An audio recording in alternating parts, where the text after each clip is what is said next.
네, 지금 제가 소개해드린 대로 이사 35장 3절에서 10절 말씀은 이사야서 11장하고 내용이 상통합니다. 이사야서 이제 11장하고 내용이 상통합니다. 자, 여기서 그 제목이 제가 왕국에서 회복되는 메시아 왕의 표적들과 복들이라고 이제 정했는데요.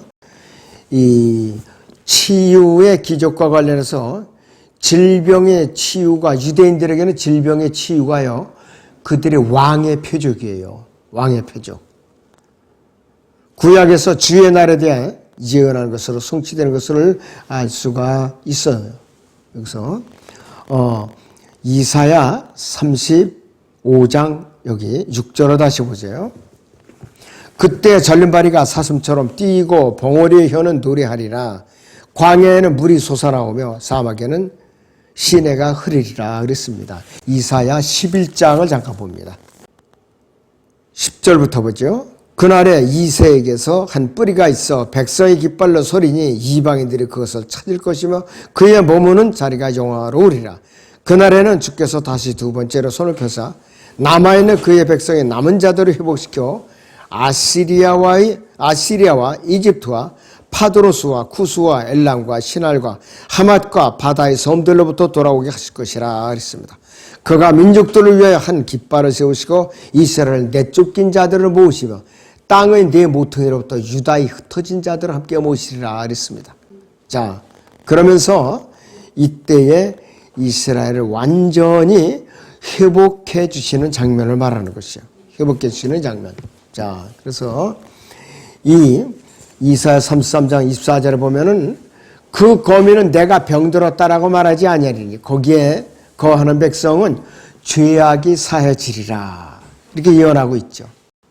그리고 이사야 35장 6절에서는 그때 절림발이가 사슴처럼 뛰고 봉오리의 혀는 노래하리라. 광야에는 물이 솟아나오며 사막에는 시내가 흐리리라고 예언하고 있습니다. 이 지상 왕국이 세워지면은 천년통 지기간에서 병든 자의 치유를 말하는 것이요. 병든 자의 치유. 네, 프린트 하나 남은 거 있죠, 거기. 자, 병든 자의 치유를 말하는 것이요. 그래서 이 질병의 치유는요, 예수 그리스도께서 메시아가 되신다는 것과 관련이 있죠. 그리고 질병의 치유가 이스라엘 민족의 역사와 직접적으로 관련이 있어요. 직접적으로. 그래서 치유에 관한 어떠한 기적도 모세가 출애굽을 위임받은 출애굽기 2장에서 4장까지는 여기서 치유의 역사가 일어난 적이 없었어요. 예수 그리스도께서 재림하실 때는 왕의 대로를 통해서 오셔요. 왕의 대로를 통해서. 그것이 킹스 하이웨이라고 합니다. 자, 이사야 35장 7절 8절을 다시 봅니다. 바싹 마른 듯한 땅은 연못이 되며 가란 땅은 샘물을 내리라. 용들이 각자 눕는 초소에는 갈대와 골풀들로 잡초가 자라리라. 한 대로가 거기에 있겠고 한 길이 있으리니 그 길은 거룩한 길이라 불리리라. 깨끗하지 못하지 않아 그 길을 지나가지 못할 것이나 그 길은 이런 자들을 위한 것이니 어리석지만 도보로 여행하는 자들은 거기서 벗어나지 않을 것이라 그랬습니다. 여기서 이 거룩한 길이라고 그랬죠. 이것이 왕의 대로를 말하는 것이 거룩한 길. 굉장히 아무나 지나다닐 수가 없는 길이에요. 그래서 왕의 고속도로 킹스 하이웨이라고 그랬고 시내산에 강림하셔갖고 이 왕의 대로를 거쳐갖고 예루살렘에 올리브산에 오셔갖고 예루살렘 동편 문으로 입성을 하시는 거예요. 입성을 하시는 거예요. 아무 길로나 오시는 분이 아니에요. 그 대로를 따라서 누가 오느냐? 여러분들도 같이 와요. 같이. 신말들을 타고 같이 온다 이것이. 근데 사람들이 굉장히 이 킹스 하이웨이, 왕의 고속도로에서 얘기하면은 받아들이질 않죠. 정말 받아들이질 않아요. 자, 이 호세아 13장 거기 14절에 나와 있는 대로 내가 그들을 음부의 권세로부터 속량하며 이렇게 말하고 있어요. 이 구절은 사도 바울이 그리스도의 몸에 대한 구절들을 보여주는데 썩지 않고 승리를 얻는 죽은 그리스도인들과 그러니까 이거는 지금 현재 주 안에서 무덤에 잠든 자들을 말하는 것이에요. 고린도서 15장 53절은 현재 주 안에서 잠든 자들을 말하는 것이고, 그 다음에 사망에 쏘는 것을 벗어나는 살아있는 그리스도인들이 고린도전서 15장 55절에서 이렇게 말하고 있는 것이에요. 바로 자, 고린도서 15장 53절을 보죠. 그리하여 이 썩을 몸이 반드시 썩지 않을 몸을 입고 이 죽을 몸이 반드시 죽지 아니할 몸을 입으리라 그랬습니다. 이거 주 안에서 잠든 자들을 말하는 것이 9절이. 그리고 55절에서는 오 사망아 너희 쏘는 곳이 어디 있느냐, 오 음부야 너희 승리가 어디 있느냐. 이것은 살아서 죽지 않고 몸이 변화받은 성도들을 말하는 것이에요. 55절이 바로. 자, 그런데 문자적으로는, 즉 교리적으로는 여기서 속량 받는 것이 이스라엘에 대한 속량이에요. 이방인들에 해당되는 것이 아니에요. 바로 호세아 13절 14절에서 음부의 권세로부터 속량하며 이 뜻은 이스라엘에게만 해당되는 거예요. 교리적으로 그렇게 해당이 없습니다. 하나님께서는 이스라엘을 속량하시겠다고 말씀을 하셨는데 이 말씀을 이루셨는데 이사야서 43장 3절을 보겠습니다. 이는 내가 주 너희 하나님이요 이스라엘이 거룩한 분이며 너희 구주임이라. 내가 네 몸값으로 이집트를 주었으며 너를 위하여 에티오피아와 스바를 주었노라 그랬습니다. 이게 앞으로 지상왕국이 이루어지면은 다 이것이 해당되는 것이에요. 자, 이게 사실이고 회복된 이스라엘 사람들은 속량받은 자들이라고 표현하고 주의 속량받은 자들, 이사야 35장 10절에서 이렇게 불리죠. 자, 이사야 35장 본문 9절에서 10절을 또 다시 같이 보죠. 그래서 자, 거기에는 사자도 없겠고 다른 사나운 짐승도 올라가지 않으리니 그랬습니다. 거기서는 그러한 것들을 만나지 못할 것이요 오직 구속받은 자들만이 그리로 행할 것이라 그랬습니다. 주의 속량받은 자들이 돌아오리니 그들이 머리 위에 노래와 영원한 기쁨을 가지고 시온으로 오리라. 그들이 기쁨과 즐거움을 얻으리니 슬픔과 탄식은 달아나리라 이렇게 말하고 있죠. 니아미아서나 에스라서나 거기에 보면은 이거의 예표예요. 바빌론에서 돌아오는 것이 그 예표라 이것이에요. 그래서 이 지상왕국 때는 사탄인 용이 결박을 당해서 끝없이 깊은 구렁에 갇혀 있으니까 죄의 세력들이 활동을 못하니까 이제 공의와 정의가 물같이 흐르는 거예요. 죄의 세력 본 근거지가 갇혀 있으니까. 자, 그래서 마태복음 9장 27절이나 31절에서 다윗의 아들이라는 표현이 나오는데 사무엘 7장에서 이것은 팔레스타인 언약과 관련이 있는 것이죠. 영원한 다윗의 보좌를 계승할 정당성을 부여하는 것이에요. 그래서 예언된 메시아 왕이 공식적인 칭호가 뭐냐? 다윗의 아들이라 이거예요. 자, 눈먼 두 사람, 두 소경이 예수 그리스도를 쫓아가면서 다윗의 아들이요, 다윗의 아들이면 쫓아간 것으로 이렇게 알 수가 있어요. 그래서 이들은 마태복음 1장에 예수 그리스도의 족보를 알았다기보다는 당시의 사람들이 예수 그리스도를 그들이 예언된 메시아 왕으로 오셨다는 것을 일반 그 백성들은 알았던 것이에요. 그러니까 마태복음 21장에서는 예수 그리스도께서 어린 나귀 새끼를 타고 예루살렘 성에 입성하는 장면이 나오는 거예요.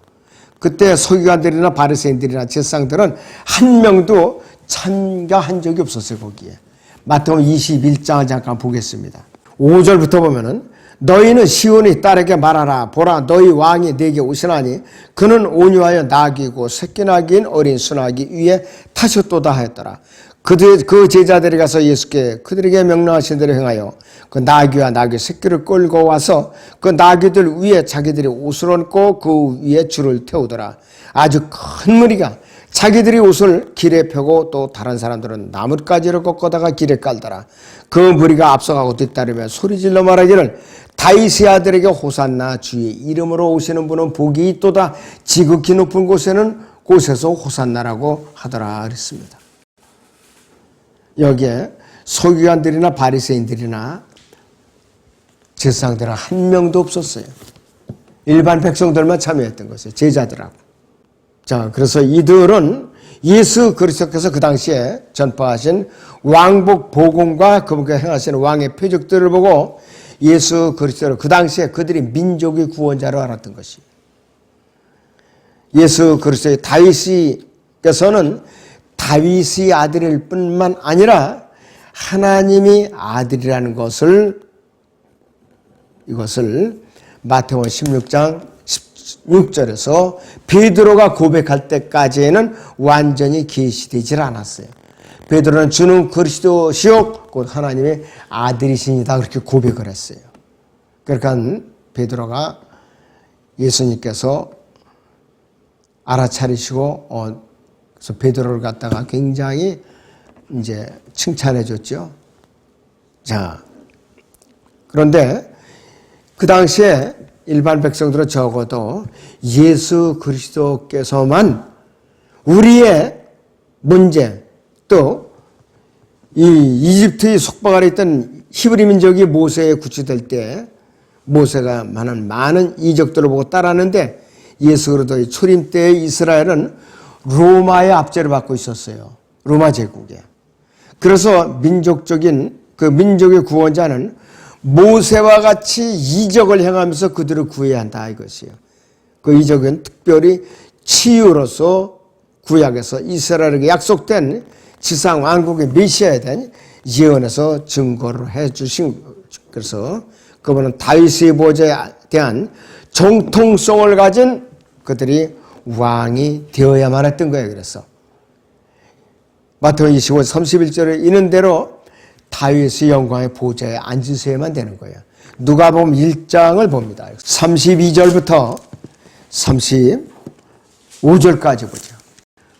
그는 위대하게 될 것이요 가장 높으신 분의 아들이라 불릴 것이요 또 주 하나님께서 그에게 그의 조상 다윗의 보좌를 주실 것이며 그는 야곱의 집안에 영원히 통치할 것이요 그의 왕국은 무궁하리라고 하니라. 마리아가 그 천사에게 말하기를 내가 남자를 모르는데 어찌 이런 일이 있을 수 있겠나이까 라고 하니 그 천사가 대답하여 그녀에게 말하기를 성령께서 너에게 임하실 것이며 가장 높으신 분의 능력이 너를 덮으리니 그러므로 그에게서 탄생하실 그 거룩한 이는 하나님의 아들이라 불리리라 그랬습니다. 가브리엘 천사예요. 바로 가브리엘 천사가 이렇게 전한 거예요. 특별한 이 가브리엘 천사나 미카엘 천사나 민족적으로 이스라엘과만 관련이 있는 천사예요. 이방인들에 관련된 천사가 아니에요.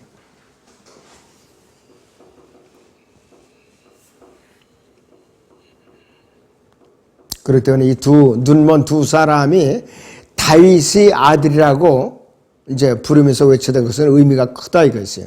그래서 이 마태복음 5장에서 10장이 왕국 복음인데 첫째는 유대인들에게만 전파됐어요. 유대인들에게만. 이방인들이 길로도 가지 말고 사마리아인이 길로도 가지 말고 오로지 잃어버린 이스라엘의 양에게만 가라 그랬어요.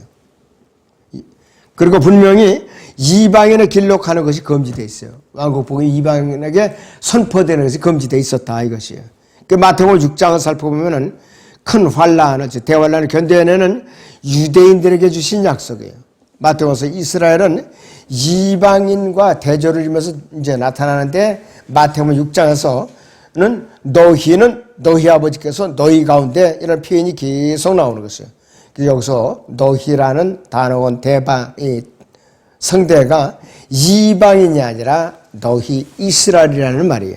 만약 여기서 이방인이 단지 불신자를 가르친다 하면은 마태복음 10장 5절에서 이방인들이 길로도 가지 말고 이렇게 했는데 그러면은 불신자들에게 복음을 전하는 것은 거마라 이 뜻이 되어버리고 마는 것이에요. 그래서 이스라엘은 어디까지나 이스라엘이고 이방인들은 어디까지나 이방인들이에요. 그래서 이 왕국 복음을 교회 시대에 전파하면은요, 왕국 복음을 교회 시대에 전파하면은 안 되는 거예요. 근데 지금 교회들이 왕국 복음을 교회에다가 설교를 하고 적용을 시켜요. 마태복음 5장 10장까지 왕국 복음은 내용은 예수 그리스도의 죽으심과 장사되심과 부활이 포함되지 않는 오로지 지상 왕국, 하늘의 왕국이 가까웠다. 회개하라, 하늘의 왕국이 가까이 왔다 그러죠. 침례 요한도 마태복음 3장 2절에서 외쳤고 예수 그리스도께서도 마태복음 4장 17절에서 공생애를 시작하면서 최초로 외치신 거예요. 회개하라, 하늘의 왕국이 가까이 왔느니라 했어요. 킹덤 오브 헤븐이라는 말이에요. 그리고 이 왕국 복음에는 거듭남에 대한 메시지가 없어요. 성령으로 거듭나라는 거. 그리고 예수 그리스도 보혈로서 구속받아라는 메시지도 없어요. 그리스도의 몸된 교회도 없고 그리스도인도 포함되어 있지 않고 오직 이 왕국 복음의 내용은 하늘의 왕국, 지상 왕국이고 이 지상 왕국은 강력한 유대인들이 메시아 왕께서 다윗의 보좌에 앉아서 통치하시는 정치적이고 눈에 보이는 물리적이고 이 땅에 세워질 실제적인 왕국이고 그래서 이 왕국 복음의 메시지는 예수 그리스도를 메시아 왕으로 받아들이라는 내용뿐이 없어요. 구원의 복음에 절대로 없어요. 한마디도 없어요. 그래서 이 왕국 복음에는 필연적으로 표적과 치유가 따르지 않으면 안 돼요. 병고침의 표적은 예수 그리스도께서 이 지상 왕국의 왕이라는 것을 증명해 주는 사건이에요. 예수님이 가는 곳곳마다 병을 고쳐주고 기적을 베풀어 주셨던 거예요. 그리고 이스라엘에게만 전파되는 건데 이스라엘은 표적과 더불어 시작된 민족이에요. 이 출애굽기 4장 30절을 봅니다. 아론이 주께서 모세에게 말씀하셨던 모든 말씀을 전하고 백성들이 목전에서 표적들을 행하니 백성들이 믿고 또 주께서 이스라엘 자손으로 찾아오셔서 그들이 고통을 살피셨다함을 듣고 그들이 머리를 숙여 경배하더라 그랬습니다. 여기서 이제 최초로 표적이 시작이 되는 것이에요. 구약에서는 지속적으로 왕국의 표적으로서 병고침이 예언이 돼 있었죠.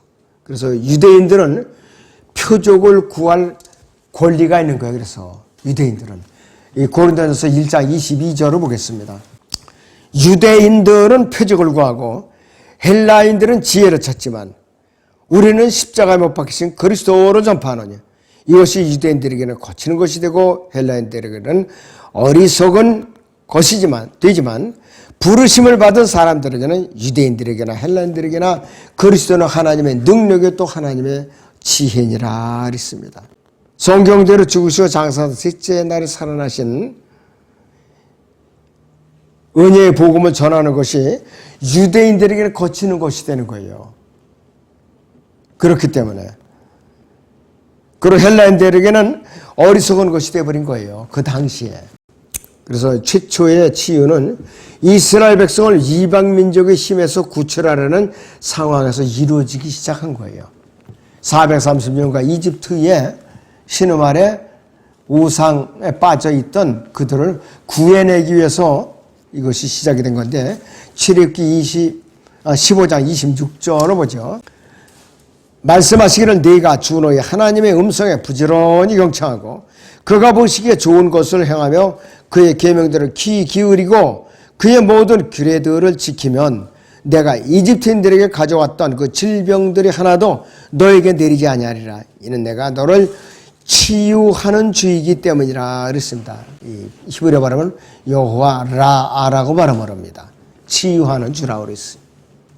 여기서 이스라엘이 로마 제국이라는 이방 민족이가 압제를 받고 있었죠. 이런 상황 안에서 예수 그리스도께서는 모세와 비교되는 분으로 나타나고 있죠. 우리의 대제사장이면서 사도이신 그리스도 예수를 깊이 생각하라고 시작을 하죠.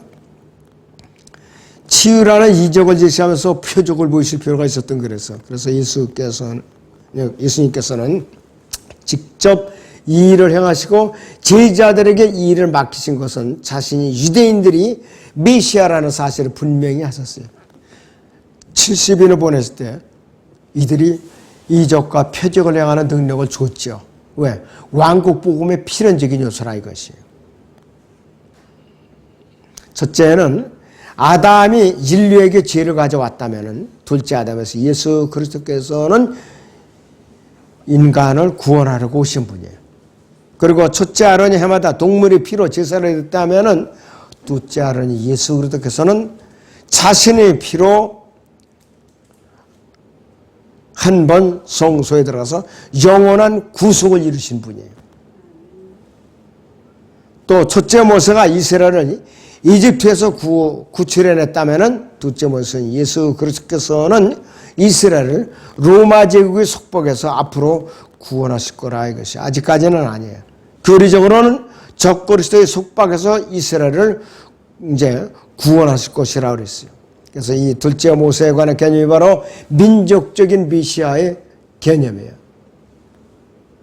예수 그리스도의 초림 때 유대인들은 그분께서 이방 로마 제국에서 이스라엘을 구원해 주실 거로 메시아 왕으로 믿었던 거예요. 그런데 그들이 메시아 왕으로 오신 예수 그리스도는 거부했죠.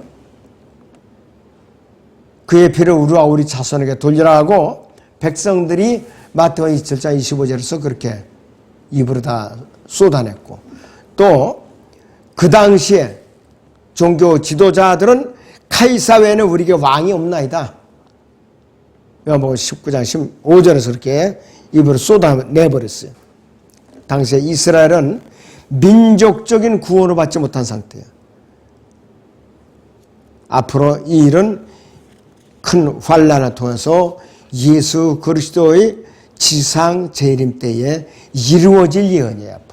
지금 현재는 아직까지 미래의 예언이에요. 예수 그리스도가 재림하실 때에 이스라엘은 부활한 로마 제국, 다시 말하면 적 그리스도의 왕국으로부터 이스라엘을 앞으로 이제 구출해내실 분이에요. 바로. 교회 시대는 누구 중에도 불치의 병을 믿음의 기도로 고친다고 해도 그것은 예수 그리스도께서 왕국 복음을 전파하시면서 행하셨던 표적과는 분명하게 의미가 달라요. 이 시대에도 누가 기적적으로 병을 고침을 받았어요. 안질병이가 이제 일어났다. 그러나 왕국 복음의 표적은 아니라 이거예요. 그걸 우리가 착각을 해서는 안 되는 거예요. 자, 야고보서 5장을 잠깐 봅니다. 14절. 너희 중엔 병든 자가 있느냐? 그는 교회 장로들을 청할 것이요 장로들은 주의 이름으로 그에게 기름을 붓고 그를 위하여 기도할지니라 그랬습니다. 믿음의 기도는 병든 자를 구원하리니 주께서 그를 일으키시리라. 그가 죄들을 범했어도 그것들을 용서해 주시리라. 그러므로 너희는 서로 잘못들을 자백하고 치유를 위하여 서로 기도하라. 의인의 역사적인 열렬한 기도는 역사하는 힘이 많으니라 그랬습니다. 이것을 마태복음에 나오는 왕국 복음하고 사람들이 착각을 하는 거예요. 아니에요. 절대로 아니에요. 이 시대에는 왕국 복음의 이적과 표적은 아니다. 그걸 여러분들이 마음에 깊이 심어놓으셔야 돼요. 그렇지 않으면 휘까지 되는 것입니다.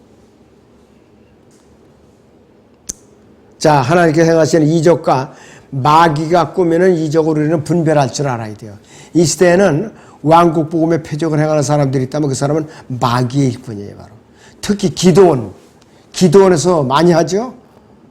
올바른 복음 아니에요. 이거는 가짜 복음이지. 어떤 신유주의자들도 이 시대에는 문둥병자를 절대로 고칠 수가 없어요. 왜? 이건 죄의 상징이기 때문에. 마태복음 15장 31절에서 이스라엘의 하나님이라고 말씀하신 이 부분을 우리는 마태복음 8장 16절이나 마태복음 11장 5절과 비교해 볼 필요가 있어요. 한번 보죠. 마태복음 11장 5절을 보겠습니다. 소경들이 보고 전륜바람이 걸으며 문둥병자들이 깨끗해지고 귀머거리들이 들으며 죽은 자들이 일으켜지고 가난한 자들에게 복음이 전파되리라 그랬습니다. 이 왕국 복음의 표적이에요. 이것들이. 만약에 이 시대에 이런 일이 일어난다면은 전장령 같은 지하철이나 막아놓고 못 가게 해방하는 그런 단체가 있을 필요가 없어요. 왜? 이게 다 고쳐지고 없어진다면은. 근데 그게 아니라 이것이요. 응?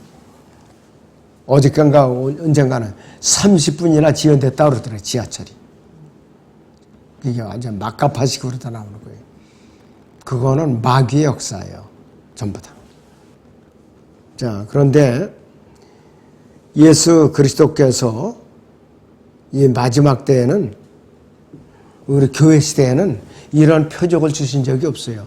방언도 주신 적이 없어요. 치유의 역사도 표적으로서 주신 적이 없다 이것이에요. 예수 그리스도께서 여전히 왕국 표적으로 이제 3년 반 동안 행하셨는데, 그분께서는 병든 자들을 고쳐주셨을 때 그들은 이스라엘의 하나님께 영광을 돌린 거예요. 이스라엘의 하나님께. 그래서 이스라엘의 하나님은 치유의 하나님이시다. 여호와 라라고 그래서 치유의 하나님이시요. 그분께서 이스라엘을 다루실 때에 표적으로 다루셨어요. 표적으로, 집단적으로. 그래서 표적이 출애굽기에서 시작하는데 주로 치유의 표적으로 시작됐고, 이스라엘의 구속과 관련이 되어 있고, 이스라엘이 이 땅에 세워질 지성왕국으로 들어갈 때 이 표적은 그들이 메시아 왕이신 재림하신 예수 그리스도에 의해서 다시 시작된다 이거예요.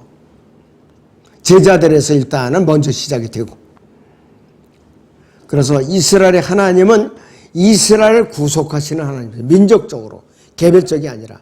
이방인들과는 아무런 관계가 없어요.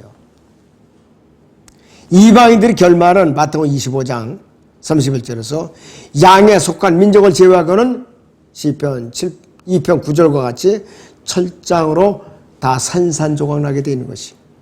그래서 우리가 지금 하나님을 이스라엘의 하나님이라고 불러서는 안 돼요. 그리스도인들은 우리에게 개별적인 아버지 하나님은 이스라엘의 하나님이라고 해서는 안 돼요. 여호와 하나님이라든지 그 다음에 야훼 하나님이라든지, 이 야훼도 정상적이 아니에요. 민족 신으로서의 하나님이에요. 전능하신 하나님이 아니라. 우리가 지금 그래서 자신의 피로 교회를 사시는 우리의 구원자 되시는 하나님의 개념으로 하나님을 불러야 되는 거예요. 우리는.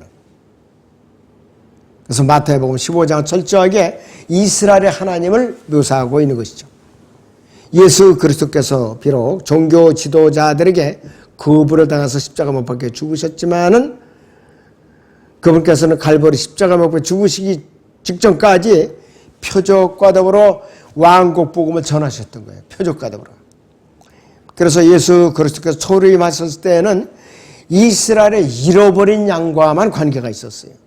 이방인들에게는 개에게 부스러기를 주시듯이 은혜를 베풀고 계실 뿐이었었죠. 그 당시에 마태복음 15장에서는 수르페니케 여인이 나오죠.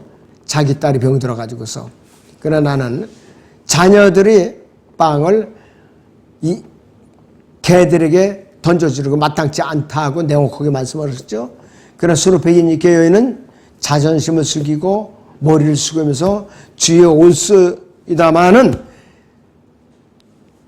개들도 주인이 밥상에서 떨어진 부스러기를 먹나이다 하니까 감동을 받으셔갖고서 딸아, 네 믿음이 네 딸을 고쳤느니라 그렇게 말씀을 하셨어요. 침례 요한이 목배임을 당해 죽으면서 큰 환란이 경고가 되었고, 목자 없는 양 같은 백성들에게 연민을 느끼면서 광야에서 오병이의 기적을 베푸실 때, 이것은 큰 환란 중에 이스라엘이 광야에서 부양받는 모습의 예표예요. 이것이 오병이의 기적이, 질병의 기적도 마찬가지. 예수 그리스도께서는 계속적으로 이 이스라엘에게 표적을 행하시면서 백성들을 돌보셨는데, 신의 사본에는 마태복음 15장 31절에 불구자가 온전해지며 요 단어가 없어요. 이 단어가 없어요. 예수 그리스도께서는 광야에서 시험 받으신 사건은 그분을 마지막 아담으로 보인 예표예요. 바로 첫째 아담은 아름다운 동산 에덴에서 시험을 받고 실패했는데, 예수 그리스도께서, 둘째 아담에서 예수 그리스도께서는 광야에서 시험을 받으셨지만은 승리하셨죠.